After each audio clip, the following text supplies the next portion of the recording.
How did my upgrade to an FBI agent end with me getting served in my office lobby while he got walked out by security? Why did my husband stay calm for months, then drop a legal stack that changed my name, my home, and my story in one morning? What did he know the whole time that I didn't? My name is Calpurnia Tate, but everyone at work called me Callie because it sounded easy and bright. I was 34 and I worked in marketing for a mid-sized tech company downtown. I told people I had big goals. I said I wanted a life that looked like my mood board, clean lines, nice dinners, a man who made me feel chosen every day. My husband, Ethan Mercer, was 36. He was the kind of man who folded towels the same way each time. He paid bills early. He listened more than he talked. He worked in risk and compliance for a contractor. That title sounded boring when I said it out loud, and I started using it like a joke. I told myself he chose a small life, and I was just stuck inside it. That winter, I decided I was tired of being understood. I wanted to be admired. It felt like a need, not a choice. Ethan asked one night why I kept scrolling my phone at the table. I said I was reading work notes. He asked if something was wrong. I said he always searched for problems. I watched his face tighten, then smooth out again. He did not raise his voice. That made me angry in a quiet way. In our kitchen, we had two mugs that used to live side by side. One had a chipped rim, the other had a clean handle. Ethan put his mug near the sink after he drank coffee. I started putting mine on the other side of the counter. It was a small line, but it felt like control. I still think I was right to make my own space. My friends told me I was glowing. Cassidy Bloom, my best friend, said my old life looked heavy. She asked if Ethan ever surprised me. I said he was not that kind of man. She said I deserved a man with edge. I laughed like it was a joke, but I kept the idea. At work, I liked the feeling of eyes on me. I wore a new blazer. I started staying late, even when I did not need to. When Ethan asked why, I said the team needed me. He asked if we could plan dinners again. I said he was trying to control my schedule. He looked down at his hands like he was counting breaths. Ethan was not perfect, so it was easy to build a case against him in my head. He forgot anniversaries unless I reminded him. He did not post me on social media. He did not act jealous. I told myself that meant he did not care. I said love should look loud. I said respect follows results, and I had results. It sounded smart when I said it fast. One Friday, our company sponsored a local safety fundraiser at a hotel conference space. There were booths, badges, and polite smiles. I went because my boss liked attendance. I told Ethan it was a networking night. He asked what time I would be home. I said I did not know, and he should not wait up. At the event, I met Special Agent Nolan Reyes. He was older than me, maybe late 30s. He had a calm voice and a confident walk. When he looked at you, it felt like he already decided you mattered. He asked what I did. I said marketing. He asked if I liked it. I said I liked winning. He smiled at that. He offered me a drink from the bar area. I said I usually did not drink at work events. He said it was not really work if people wanted you to relax. I told myself it was harmless. He asked if I was married. I said yes, but it came out like a complaint. He asked if I was happy. I said happiness was complicated. We did not touch. We did not do anything loud. It was only words and attention. Still, my body felt lighter when he listened. Ethan listened too, but it never felt like that. With Ethan, I felt seen in a plain way, like daylight. With Nolan, I felt seen like a spotlight. When I got home, Ethan was on the couch with the TV off. He asked how it went. I said it was fine. He asked why I looked upset. I said I was tired and he was reading me wrong. He asked if I met anyone interesting. I said he asked too many questions. I went to our bedroom and left my phone face down. Ethan stood in the doorway and asked if I wanted tea. I said no. He asked if we were okay. I said we would be if he stopped acting insecure. He nodded once and walked away. I heard a soft click, like a drawer closing somewhere. Before we dive deeper into this story, I have one small request. Please subscribe, drop a like, comment, and hit that hype button to boost this channel so more people can discover these incredible stories. The next morning, I found Ethan at the kitchen table. His laptop was open, but the screen was angled away from me. He asked if I wanted pancakes. I said I was watching my weight. He asked if I wanted to take Lily to the park as a family. I said I had errands. Lily was 7, and she watched us too closely for her age. She asked if Dad could come with us later. I said Dad was busy. Ethan checked his phone and swiped a reminder away. I saw it for a second. It said downtown 10:40 a.m. I did not ask. I told myself it was his boring work thing. He looked up and asked if I could tell him my plans for the week. I said he was not my manager. He said he was not trying to manage me, he just wanted to plan for Lily. I said he was using Lily as an excuse to track me. He went quiet after that. I started telling my family small stories about Ethan. Not big lies, just careful angles. I told my sister Daria that Ethan had become cold. I told my mother, Janelle, that Ethan did not appreciate me.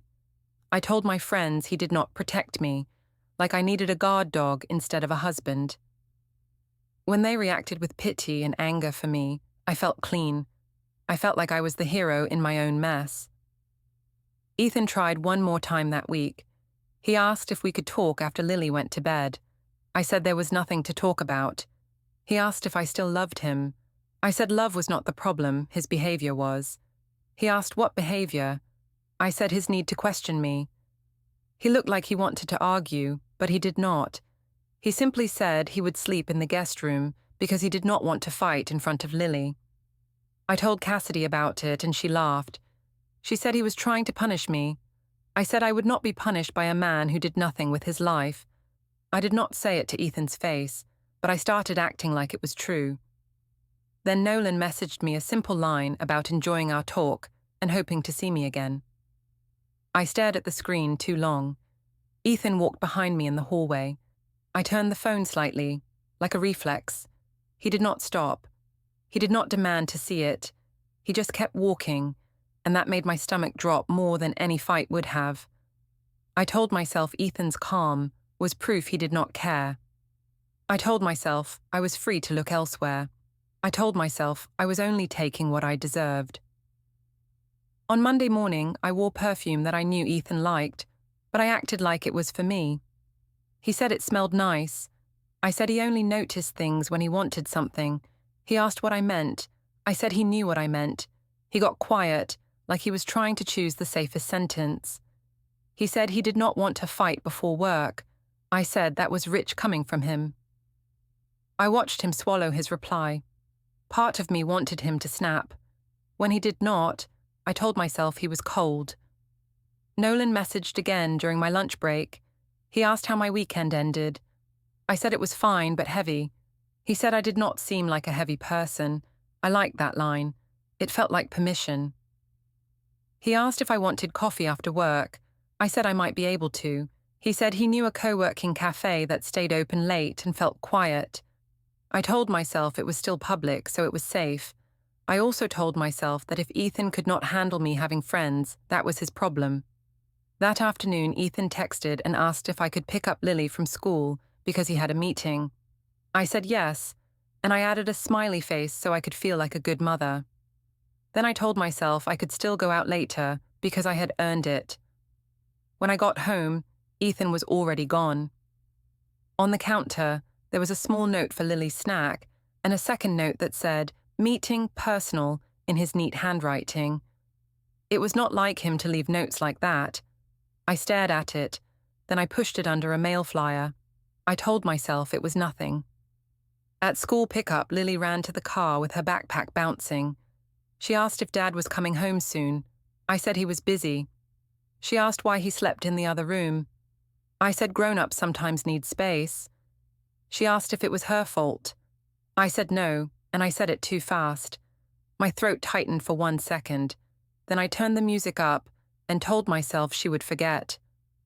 When Ethan came home, he looked tired but controlled. He asked how Lily was. I said she was fine and that he missed nothing. He asked if we could talk after she went to bed. I said I had work to finish. He asked what work. I said he did not respect my career. He said he respected it, he just did not understand why it suddenly needed so many late nights. I said he was trying to keep me small. He asked if I was seeing someone. I laughed like it was ridiculous. I said he watched too many shows. I said his brain was poisoned by jealousy. He did not argue back. He only said he hoped I would be honest if something changed.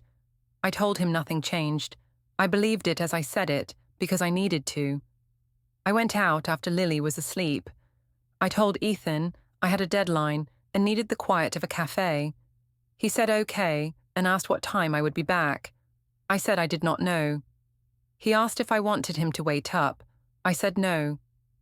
His face did something small, like a door closing softly. The co-working cafe smelled like espresso and clean tables. Nolan was already there, sitting like he owned the space without trying. He stood when he saw me and asked how I was. I said I was stressed and underappreciated. He said that was a crime in itself. I smiled at that, even though it was dramatic. He asked if my husband always treated me that way. I said Ethan was not a bad man, just weak.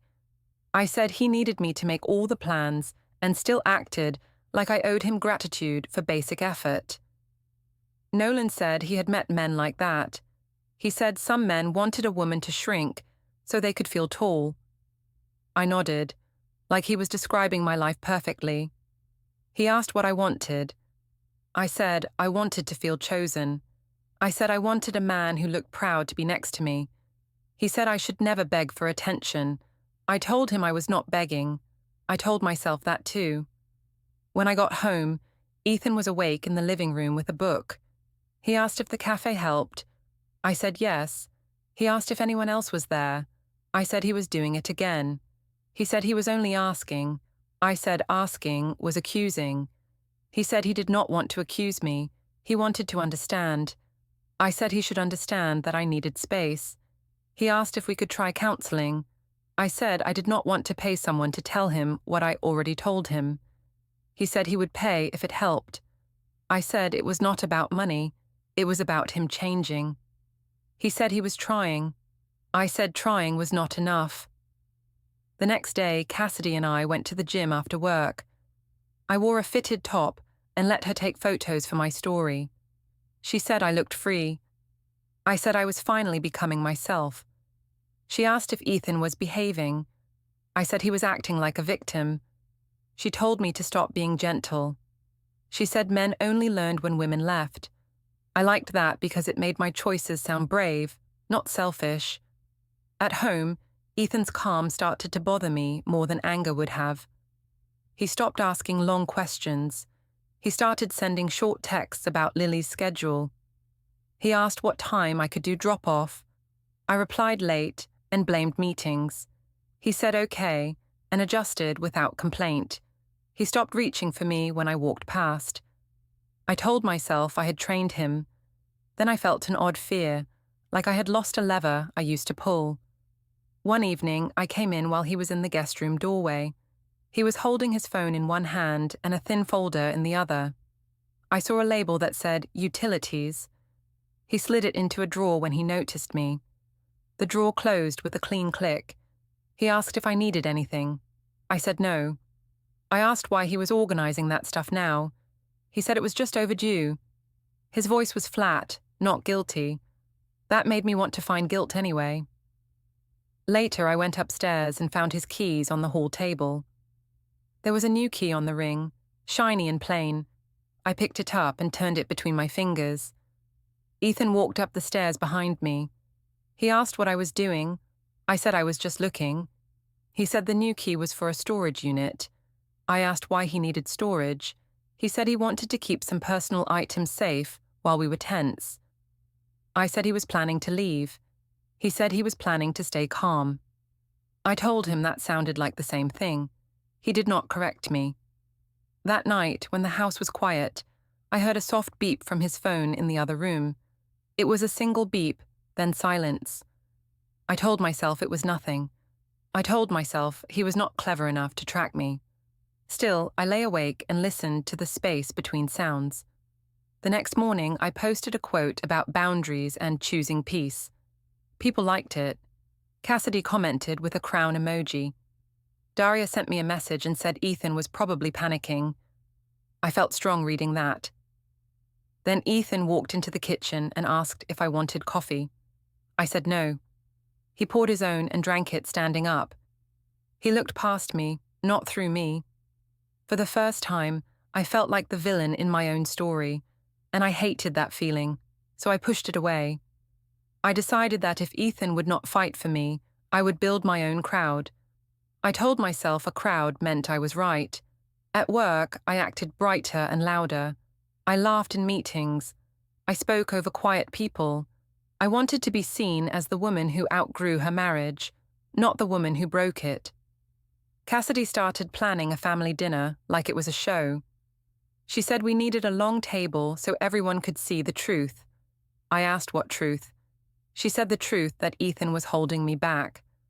I told her that sounded dramatic, but I did not stop her. My sister Daria said it was perfect, and that I should wear something bold. My mother said I should not hide my light for any man. I took their words like medicine. Ethan heard about the dinner 2 days before. He asked why it had to be with so many people. I said because I was tired of private talks that went nowhere. He asked if it was going to be respectful. I said respect had to be earned. He asked if Nolan was going to be there. I said Nolan was a professional contact, and Ethan needed to stop embarrassing me with suspicion. Ethan did not raise his voice. He only said he would come because Lily would be there, and he did not want her confused. On the day of the dinner, I picked Lily up from school and took her home to change. She asked if it was a celebration. I said it was a family meal. She asked if Dad would sit next to me. I said that depended on his attitude. She asked what attitude meant. I said it meant being nice. She nodded like she understood, but she did not. Children understand tone more than words. At the restaurant, the long table waited like a stage. The lights were warm, plates clinked. People talked too loudly, like they were already choosing sides. My mother hugged me first and said I looked strong. Daria squeezed my hand and said I should not hold back. Cassidy leaned close and said Ethan needed to be humbled in public. I told myself that sounded harsh, but I also told myself Ethan had pushed me here by being cold. Ethan arrived with Lily. He held her hand and walked slowly, like he was entering a meeting, not a dinner. He greeted my parents with polite words. He nodded at my sister. He even nodded at Cassidy. His calm annoyed me. It made my plan harder. If he acted angry, I could point and say, I told you so. If he acted calm, I had to work harder to paint him as the villain. Nolan came later, and I pretended it was a coincidence. I told myself the restaurant was public and safe, so it did not count as betrayal. Nolan greeted me with a warm smile and said he had a nearby event. He asked if this was my family. I said yes. He said it was nice to finally meet them. My mother's eyes lit up when she heard his title. She asked him questions about his job, and he answered in a smooth way that made people lean in. I watched Ethan's face while Nolan talked. Ethan did not glare. He did not flinch. He simply watched and stayed quiet. That silence felt like judgment. Dinner started with small talk, but Cassidy did not wait long. She asked Ethan if he knew how lucky he was. Ethan said he knew he was lucky to have Lily. Cassidy said that was not the point. My mother asked Ethan if he ever took me to nice places. Ethan said he tried, but he did not always know what I wanted. I jumped in and said he never knew what I wanted because he never asked the right way. Ethan asked what the right way was. I said he should have learned by now.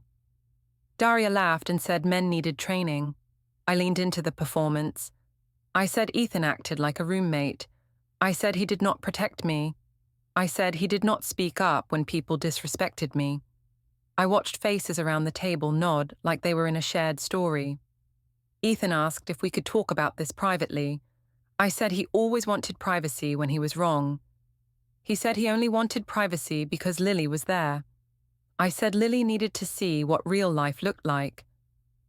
Lily's fork stopped moving. She looked from me to Ethan, then down at her plate. Nolan tried to play the calm hero. He said he respected marriage and that it was not his place. I smiled like he was noble. Then I made it worse by saying, I wished my husband cared as much about respect as Nolan did. Ethan looked at me and asked if I was serious. I said I was tired of pretending. He asked what I was pretending. I said I was pretending Ethan was enough. I felt power when I said it. I also felt a cold spot in my stomach, but I ignored it. Ethan did not explode. He did not accuse Nolan.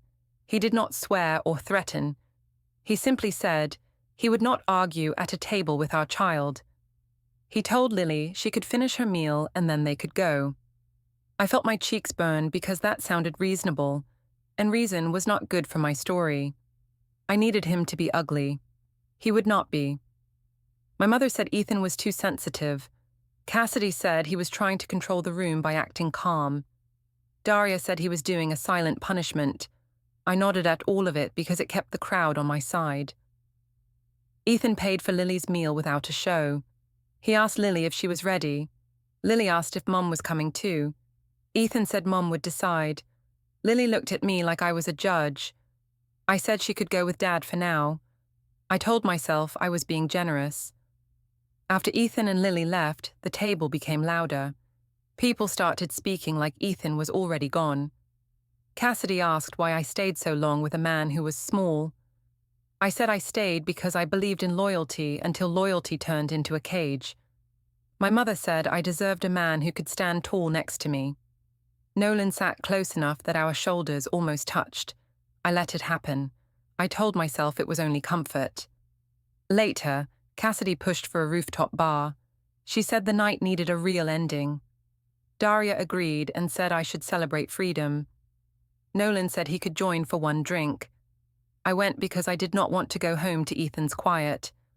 I wanted noise and lights and people who told me I was right. At the rooftop bar, Cassidy posted photos of us smiling. She tagged me and wrote captions about glow-ups and new chapters. Nolan stood behind me in one photo.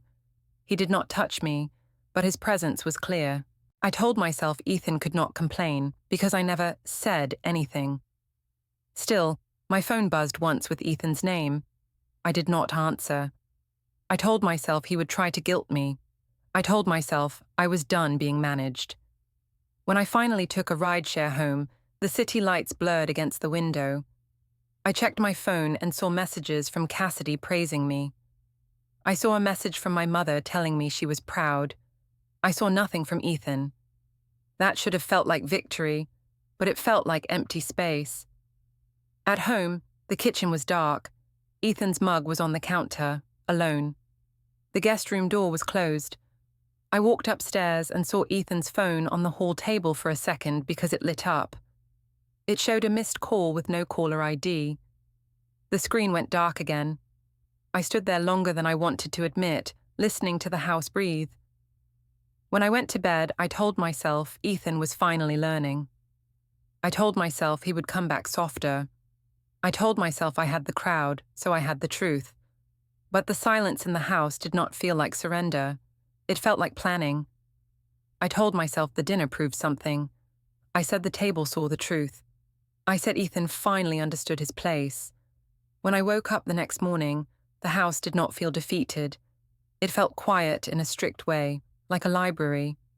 Ethan was already up. He was making Lily's lunch like it was a normal day. He asked if I slept well. I said I slept fine. He asked if we could talk before work. I said we already talked last night, and he did not listen.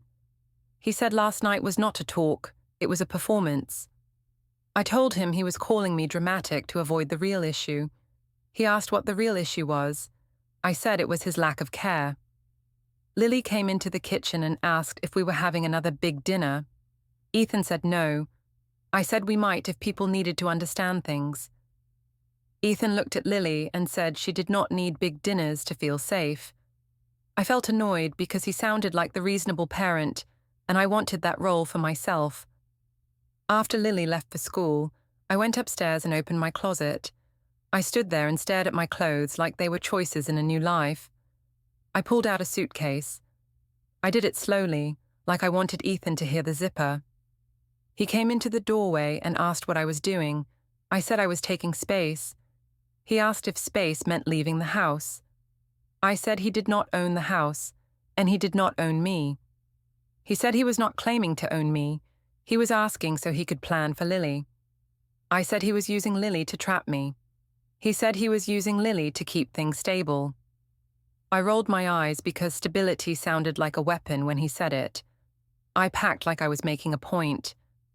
I chose clothes that looked confident. I chose shoes I wore when I wanted attention. I left behind the soft sweaters Ethan liked. I told myself I was shedding a skin. Ethan asked where I would stay. I said I had options. He asked if it was with someone. I laughed and said he was obsessed. He said he was not obsessed. He was trying to understand what was happening to our marriage. I said the marriage was not a prison sentence, and he should stop acting like it was. He did not block the door. He did not grab my suitcase. He did not say anything illegal or threatening. He stood there and said he would not argue in a hallway. He asked if I would agree to a simple schedule for Lily for the week. I said we could figure it out. He said figuring it out last minute hurt Lily. I said Lily was flexible.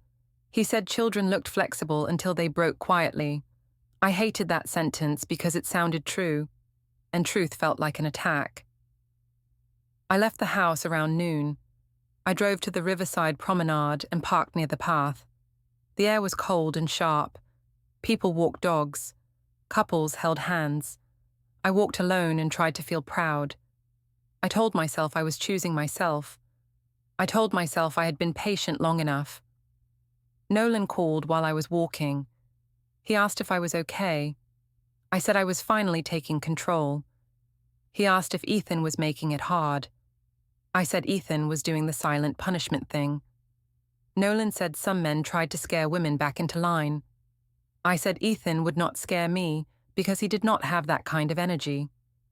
Nolan said I deserved someone who matched my drive. I let those words sit in my chest like a warm drink. I did not say I was still married in a real way. I did not say Lily was asking questions. I kept my story clean for him. When I got back to my car, I checked my phone and saw a short text from Ethan. He asked what time I planned to pick up Lily. I stared at it, annoyed by the normal tone. I replied late on purpose and said I had meetings. He answered that he would do pickup and asked if I could do drop-off tomorrow. I said maybe. He replied okay. No guilt, no begging. It felt wrong, like the script broke.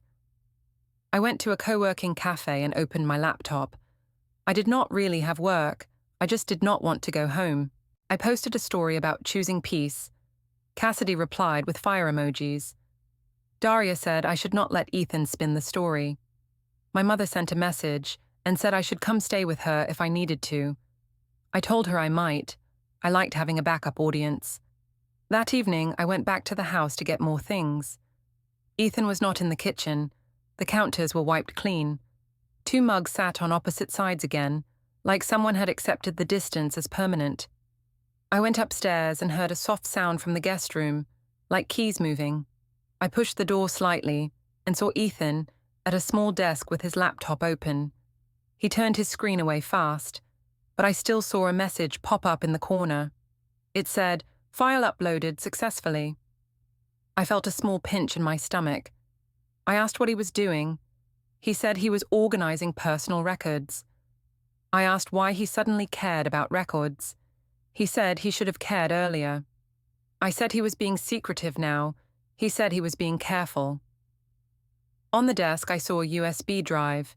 It had a small label, neat and plain. It said Archive A. Beside it was another one that said Archive B. I asked what that was. He said it was just backups. I said backups of what? He said backups of life things. I said that was vague. He said he did not owe me details when I was calling him names in public. I told him he was punishing me. He said boundaries were not punishment. I felt my anger rise. I told him his calm was cold abuse. I told him he was trying to make me look crazy. He asked how he was doing that. I said by acting perfect while I looked emotional. He said he did not need to act perfect. He only needed to act lawfully and steady for Lily. I mocked the word lawfully and asked if he thought I was a criminal. He said he did not think that, but he thought we needed structure now. I went downstairs and started grabbing random items just to feel in control. I opened drawers. I checked cabinets. I wanted to find something messy, something that proved he was not as calm as he looked. In the hall closet, I saw a clean folder stack with labels like household and bank. I touched the edges and felt how straight they were. It made me angry because it looked like a plan.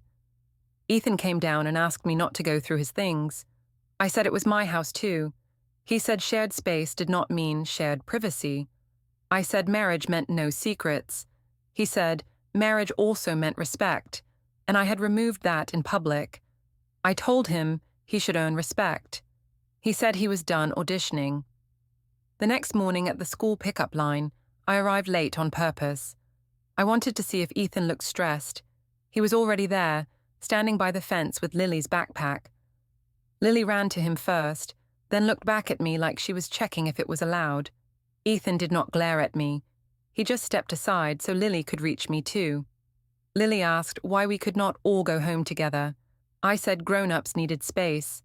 Ethan said Lily would be with him tonight and with me tomorrow, and she would always know the plan. Lily asked who made the plan. Ethan said both parents should, and he hoped we would. I wanted to say no out loud, just to show power. But I saw Lily's face. She looked tired, not from school, but from watching us. For 1 second, I felt something like shame. Then I told myself shame was just society trying to control women. That night, I stayed at my mother's. She asked if Ethan begged. I said he did not. She said that proved he never loved me right. I agreed because it was easier than saying the truth, which was that his calm scared me more than begging ever could. I thought staying at my mother's would make Ethan panic. I thought he would call non-stop, send long messages, beg me to come home, and then I could show everyone that I was the prize. Instead, my phone stayed quiet in a way that felt like disrespect. When Ethan did message, it was short and clean. He asked what time I wanted Lily dropped off. I said he could figure it out. He replied that he had a plan and Lily would be ready at 7:30. I wanted to argue, but I did not know what to argue about. The message was too normal. At work, I kept my smile on like armor. Cassidy sat with me at lunch and asked if Ethan was finally breaking. I said he was trying a new trick, the calm trick. She said calm men were dangerous because they looked innocent. I agreed because it made me feel safe in my choices. Daria texted and asked if Nolan was still excited about me. I said yes, even though I was not sure. That morning, my manager, Miles Chen, wrote that he needed a quick word with me. He said it in a polite way, but it made my skin prickle. I walked into a small conference room with glass walls. Nina from HR was there too. Nina asked if I was doing okay. I said yes, I was great, just busy. Miles asked if anything outside work was affecting my focus. I said my husband was stressed, and it was creating tension at home. Nina asked if there was any safety concern. I said no, not physical, just emotional. I made my voice soft and careful, like I was protecting myself. Nina said the company had rules about personal conflicts spilling into the workplace. She asked if I had been posting about co-workers or clients. I said no, and I acted surprised. She asked if I was in contact with anyone connected to official agencies through company events. I said I met people, but it was normal networking. Nina nodded like she was collecting facts, not feelings. I left that room with my heart beating fast. I told myself Ethan must have complained. I told myself he was trying to punish me through my job. That story made me furious. but it also made me feel important. I messaged Nolan right away. I asked if anything was going on at his end. He replied later than usual. He said work was intense, and he had to be careful about appearances. I said I understood, but I also told him it felt like he was pulling away. He said he was not pulling away, he was being smart. I asked if he could meet that night. He said he might not be able to.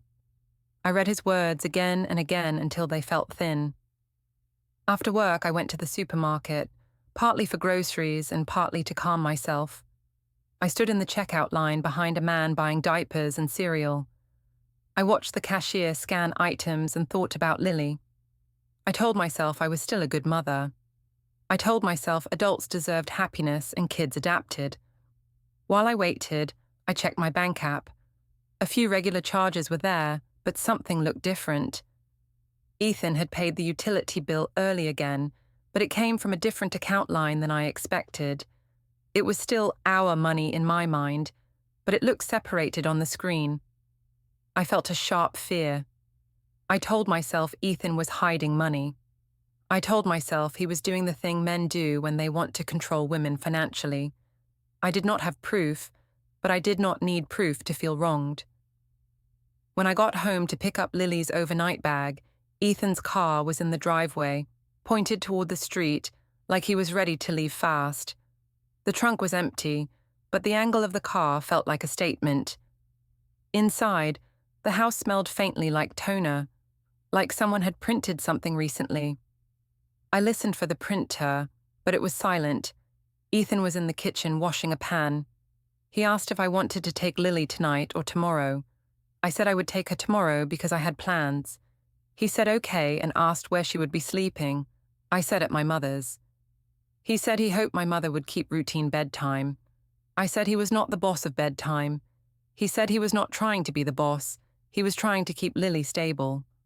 I rolled my eyes and said he was using the word stable like a weapon. Lily came in with her backpack and asked why we talked like robots now. Ethan asked what she meant. Lily said we sounded polite but not warm. I felt my face burn because children should not notice that. Ethan told her grown-ups were working on being respectful. I said we were working on being honest. Ethan looked at me like he wanted to speak. Then he looked away and said, Lily should wash her hands. I followed Ethan into the hallway and said we needed to talk alone.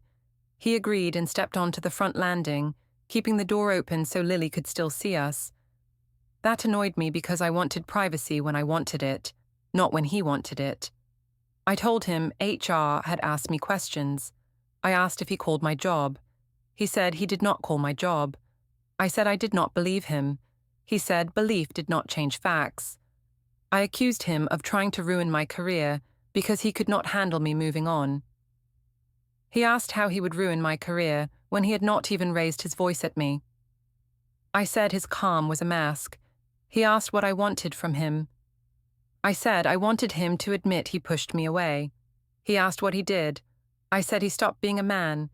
I said he became soft and routine and boring. I watched the words hit him, and I felt a strange relief, like I had finally made him feel pain. Then he took a slow breath, and the relief turned into fear because he still did not explode. He asked if I was seeing Nolan. I said no, and I said it fast. He asked why Nolan's name came up in HR questions. Then, I asked how he knew HR mentioned Nolan. He said he could not explain that. I said that sounded like a lie. He said it was not a lie, it was a boundary. I told him boundaries were just control with a nicer name. He said boundaries were what adults used when trust was gone. I looked down and saw a sticky note on the small table by the stairs. It said, "Bring forms." The handwriting looked like Ethan's. I picked it up and held it between two fingers. I asked what forms. He took the note gently and put it back down. He said it was nothing for me to worry about. I said that meant it was something. He said it meant he would not argue with me about it. I tried a different angle. I softened my voice and said I missed how we used to be. He asked what I missed exactly. I said I missed him chasing me. He said he did not want to chase a person who was walking away on purpose. I said I was not walking away. I was demanding respect. He said, respect did not grow in public shame. Then my mother called, and I put it on speaker without thinking. She asked if Ethan was being difficult. I said yes. Ethan heard it and did not step in. My mother asked if he was still acting small. I laughed lightly, like it was normal. Ethan's face went still. My mother said I should stop letting him drain my shine. I agreed. When the call ended, Ethan looked at me in a clean, quiet way. He asked if I was done turning our home into a stage. I said he made it a stage by failing. He said he was done with opinion fights. He said he would handle things properly. The word properly landed like a door locking. I opened my mouth to laugh, but nothing came out. I felt the air change around us, and for the first time, I understood that his calm was not weakness. It was a decision. I went to work 2 days after Ethan said he would handle it properly. I told myself he was bluffing. I told myself calm men only had silence and guilt. I wore my blazer like a shield and walked into the office tower like nothing could touch me. In the lobby, I saw Ethan near the coffee kiosk. He stood straight. He was not angry. He was not begging. He looked like a man waiting for a bus. That made my skin crawl. I walked faster and pretended I did not see him. A woman in a neutral jacket stepped into my path. She asked if I was Calpurnia Tate. I said yes, and I tried to sound annoyed. She said she had documents for me. I said I was late for a meeting. She said she could wait, but she had to confirm delivery. People were walking past us. A security guard glanced over. My face got hot. I said she was making a scene. She said she was only doing her job. She held out a thick envelope. I did not want to touch it, like it could burn my hand. Ethan did not move closer. He stayed a few steps back and watched with a quiet face. The woman asked me again to confirm my name. I said it. She placed the envelope against my hand and said I had been served. She said a temporary order was included and I should read it. I looked down and saw words I did not want to see. Divorce, temporary parenting schedule, temporary limits on spending. A rule about communication that said we had to keep it civil and written. A line that said I could not harass or defame him online. My throat tightened. I wanted to laugh, but it came out small. I turned to Ethan and asked what he thought he was doing. He said he was doing it properly. I said he was trying to control me. He said the order was not about control, it was about structure. I said structure was his favorite word because it hid his cruelty. He said cruelty was not filing papers. Cruelty was humiliating a parent in public and calling it truth. I pushed past him and went upstairs. My hands shook while the elevator rose. I told myself I would talk my way out of it. I told myself a judge would see I was a woman choosing herself. I told myself the system liked women like me. Even as I thought it, I knew it sounded childish. At my desk, I tried to work, but my eyes kept jumping to the envelope. A few minutes later, Miles asked me to come to the HR room. His message was simple. No emojis, no softness. In the HR room, Nina sat with a folder in front of her. Miles sat beside her and looked tired. I asked what this was about. Nina said it was about workplace conduct and external complaints. I said Ethan was retaliating. Nina said she could not discuss motives, only facts. Nina asked if I had a personal relationship with Special Agent Nolan Reyes. I said no, he was a contact. Nina asked if I had met him outside work events. I said people met for networking all the time. Nina asked if I had shared private company information or asked Nolan for favors. I said no. Nina said there was documentation that suggested repeated contact and boundary problems. I asked what documentation. Nina said there were timestamps, messages, and location notes. She said the company had to protect itself. She said Nolan's agency had also been notified through the correct channel. She said the process was formal and already moving. My chest tightened. I asked how Ethan could notify anyone. Nina said she could not discuss Ethan's job, but she said the complaint was filed in a lawful way with supporting evidence. She said it was not gossip, it was a report. The door opened and Nolan walked in with 2 building security officers. His face looked different, like the shine was gone. He asked what was happening. Nina said he needed to leave the building and stop contact with me immediately. Nolan said it was a misunderstanding. Nina said the instruction was not to debate. Nolan looked at me like I should fix it. I said it was not my fault. I said Ethan was obsessed and setting traps. Nolan did not answer me. He only asked Nina if this would go on his record. Nina said she could not speak for his agency, but she said the company would document it. The security officers guided Nolan to the door. Nolan did not touch me. He did not speak to me again. He walked out like a man who realized the room did not belong to him. Nina slid a paper toward me and said I needed to sign that I understood the no contact directive. My eyes blurred. I thought about all the posts Cassidy pushed me to make. I thought about the long dinner table. I thought about Ethan hearing my mother call him small. Down in the lobby, I saw Ethan again through the glass. He stood near the exit, calm as a wall. He was not ruined. Nolan was. And the proof was in my shaking hands.